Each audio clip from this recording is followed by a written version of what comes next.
In this video, we're going to take a quick look at how to mount the remote latch cable for your Andersen Ultimate fifth wheel hitch on your pin box without drilling any holes.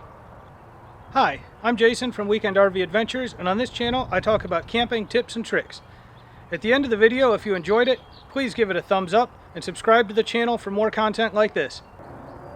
I love just about everything about my Andersen hitch, but I didn't like the idea of drilling holes into my pin box to mount the remote latch cable. This solution allows you to mount the cable without drilling any holes by using two heavy-duty magnets. You can see the two magnets here with threaded ends and wing nuts and lock nuts on there. That's all it takes to mount the cable.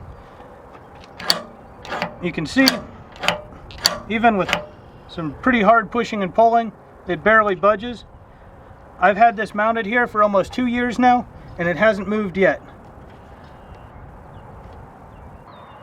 You can see here I've added a couple washers under the magnets just to space the bracket out a little bit.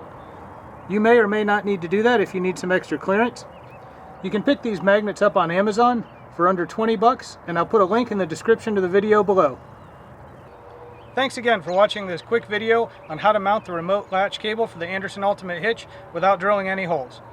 If you'd like to see my full review of the Andersen hitch, go ahead and click up here. Or if you'd like to see another video from Weekend RV Adventures, click down here. Again, if you enjoyed the video, give it a thumbs up and subscribe to the channel. Thanks for watching.